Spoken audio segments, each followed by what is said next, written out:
Welcome to our channel. Today we're diving into a question so big it spans 11 time zones. Why is Russia so large? We're going to journey through centuries of expansion, from the rise of Muscovy to the fall of the Soviet Union, uncovering the geographic, political, and ideological forces that shaped this sprawling nation. We'll explore the ambitions of tsars, the impact of revolutions, and the constant push and pull between East and West. So buckle up, because understanding how Russia got so big means understanding a huge chunk of world history itself. Before we even get to tsars and conquests, we have to talk about geography. Russia sits smack dab in the middle of the Eurasian landmass, stretching from the Baltic Sea all the way to the Pacific Ocean. This vastness, this openness, it's a defining characteristic of Russia, but it also presented a unique set of opportunities and challenges. See, on the one hand, all that empty space, it's an invitation for expansion. No towering mountain ranges or impassable deserts to stop you, just endless forests and steppes stretching towards the horizon. But here's the thing, that same vastness that makes expansion possible also makes it really hard to govern. I mean, imagine trying to maintain control over a territory that spans 11 time zones. It's a logistical nightmare even today with all our modern technology. This geographic reality, this tension between the allure of expansion and the difficulty of control, is key to understanding Russia's history. Okay, so we've got this massive landmass ripe for the taking, but who exactly is doing the taking?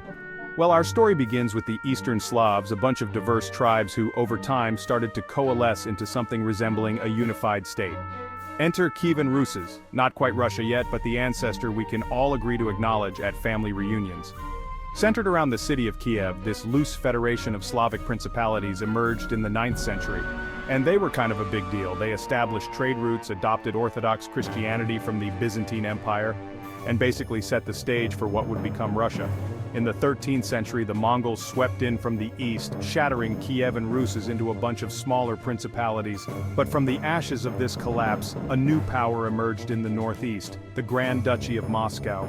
The princes of Moscow, they were clever, playing the Mongols against each other, consolidating their power, and eventually throwing off Mongol rule altogether. Now things start to get really interesting, and by interesting I mean full of conquest, intrigue, and some seriously impressive facial hair. The 16th century saw the rise of Ivan IV, better known as Ivan the Terrible, who really leaned into that whole terrible thing. He expanded Muscovy's borders south and east, conquering the khanates of Kazan and Astrakhan, which were remnants of the Mongol Golden Horde. But Ivan wasn't just about brute force, he crowned himself Tsar, a much fancier title than Grand Prince, linking himself to the legacy of the Roman Caesars and declaring Moscow the Third Rome. Talk about ambitious. And speaking of ambitious, let's talk about the Siberian conquest. Starting in the late 16th century, Russian explorers and fur trappers, driven by the lucrative fur trade, began pushing eastward into the vast expanse of Siberia. Now Siberia was no walk in the park. It was brutally cold, sparsely populated by indigenous tribes who were not always thrilled to see these newcomers, and it was really big. But the lure of furs, especially sable, which were like the luxury good of the day, proved too strong to resist. Over the next century, Russia's reach extended all the way to the Pacific Ocean. It was a remarkable feat of exploration and, let's be real, often brutal conquest that dramatically reshaped the map of Eurasia. Peter the Great, the Tsar who was obsessed with all things Western Europe, conquered access to the Baltic Sea, founding the city of St. Petersburg as his window to the west.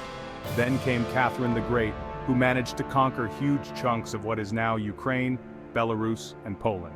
By the end of the 18th century, Russia was a behemoth, a sprawling empire stretching from the Baltic Sea to the Pacific Ocean. Chapter 4. From Tsars to Commissars, the Soviet era. The 20th century brought about a whole new set of upheavals, but one thing remained constant: Russia's vast size. The Russian Revolution of 1917 toppled the Tsar, but the Bolsheviks who came to power were just as keen on holding onto all that territory.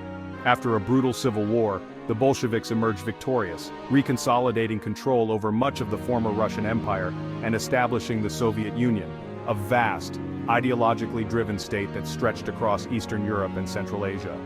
And then came World War II. The Soviet Union, after initially partnering with Nazi Germany to carve up Poland, found itself on the receiving end of Hitler's ambitions. The ensuing conflict was one of the deadliest in human history, leaving millions dead and the Soviet Union devastated. But victory, while costly, allowed the Soviet Union to redraw the map of Europe once again. They formally annexed territories in the Baltics, solidified their control over Eastern Europe, and even expanded their influence into East Asia. The Cold War that followed saw the Soviet Union and the United States locked in a global ideological struggle, with Russia's vast size and resources playing a key role in the standoff. Chapter 5. More than just land, the why behind the expansion. So far we've mostly focused on the how of Russia's expansion, but now let's talk about the why. Why were Russian rulers, whether czars or commissars, so obsessed with acquiring more and more land? Well, part of it was about security. Russia, as we've established, is huge, but it's also got a bit of a geographical vulnerability complex. With few natural barriers to protect its heartland, Russia has historically been vulnerable to invasion. Think the Mongols, Napoleon, Hitler, they all took a crack at it. So one way to deal with this lack of natural defenses is to create your own buffer zones. By expanding outward, Russian rulers aimed to create a ring of territory that would absorb any potential attacks, keeping the enemy far away from the population and economic centers of the Russian heartland. And then there's the whole resources thing. Russia is rich in natural resources like timber, minerals, and of course oil and natural gas. Chapter 6. Destiny, Religion, and Pan-Slavism, the Intangible Forces. Remember that whole Third Rome thing Ivan the Terrible was so fond of? That wasn't just about sounding impressive, it reflected a deeply held belief that Russia, as the heir to the Byzantine Empire and the center of Orthodox Christianity, had a unique spiritual and cultural role to play in the world. This sense of religious mission, of being a bastion of orthodoxy in a world perceived as hostile, fueled expansion, particularly southward, where Russia sought to protect Orthodox Christians living under Ottoman rule. And then there's Pan-Slavism, an ideology that gained traction in the 19th century, which argued that all Slavic peoples shared a common heritage and should be united under, you guessed it, Russian leadership. Pan-Slavism provided a convenient justification for Russian expansion into the Balkans, where it positioned itself as the protector of Slavic nations like Serbia. So we've got this potent mix of security concerns, economic ambitions, religious fervor, and a dash of nationalist ideology, all contributing to Russia's relentless drive for expansion. Chapter 7. A Legacy in Land Russia Today.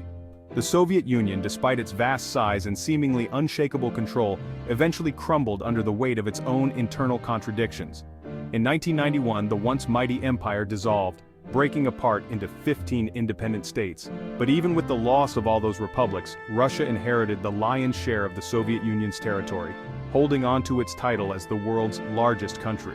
The legacy of Russia's expansion is still felt today both within its borders and on the global stage.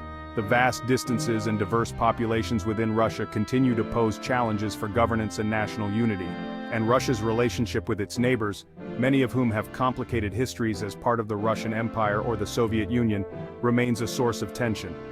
The annexation of Crimea in 2014 and the ongoing conflict in Ukraine are stark reminders that the ghosts of Russia's imperial past still loom large.